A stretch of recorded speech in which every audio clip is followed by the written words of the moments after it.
Welcome to the deep dive.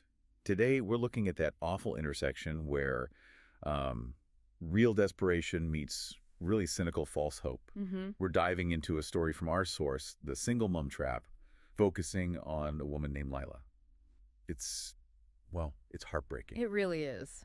And our goal here is to unpack how that kind of vulnerability, that deep need, can be exploited and just how damaging the fallout can be, often in ways you don't immediately see. Exactly. And Lila's situation, it really highlights this quiet struggle, the kind that often happens behind closed doors. Right. The source lays it out. She was on universal credit, which, it barely covered the rent and food for her two boys. It just wasn't enough. Barely stretching. Barely. And then the bills started arriving in red ink. You can just imagine that feeling. Oh, yeah.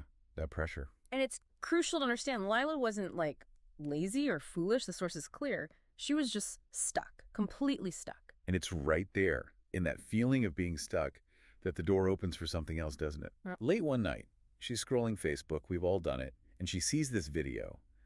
A woman, Ghazala. Silky hijab, the source says. Candles, incense, the whole atmosphere. Yeah, creating a mood.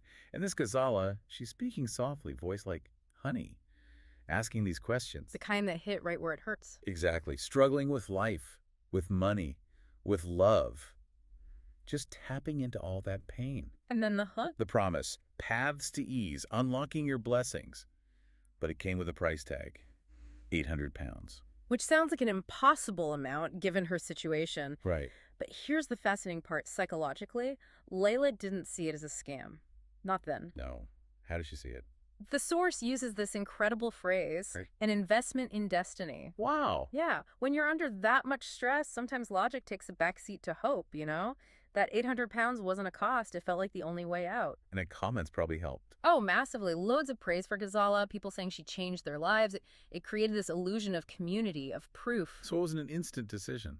No, she hesitated for 2 days, the source says. But then that moment of desperation hit, and she called her sister. Oh, that must have been a difficult call. You can imagine. Begging, really. Promising it wasn't a scam, it was a way out. Swearing she'd pay it back. Did his sister believe her?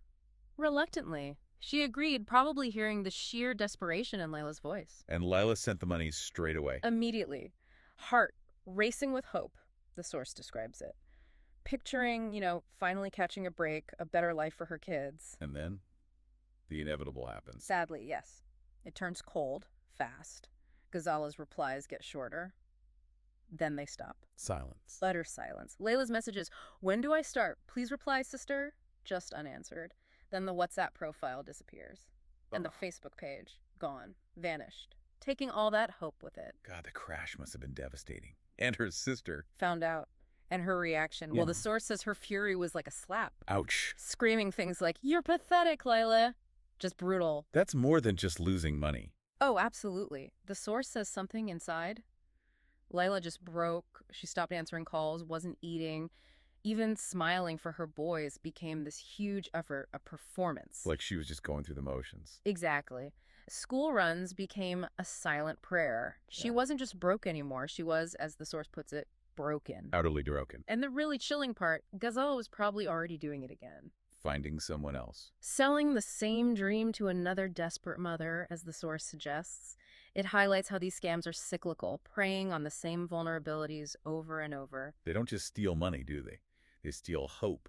They shatter people. Precisely. They hijack that fundamental human need for things to get better, leaving behind these deep psychological wounds. So wrapping this up, Lila's story is just such a stark reminder, isn't it? How hope, especially when it's born from sheer desperation, can make us vulnerable. It creates blind spots. Yeah. And these online scammers, they're experts at weaving these narratives. They offer empathy, salvation, exactly what someone in Lila's position craves. Which brings us to a bigger question, really. What's our responsibility here? Collectively, I mean. How do we spot and maybe even help address the kind of deep vulnerability that lets these tragedies happen so often? That's the key takeaway. Yeah. Understanding Layla's story, the mechanics of it, might just help you, our listener, recognize similar patterns. Not just obvious scams, but those subtle manipulations, those promises that seem too good to be true wherever you encounter them online.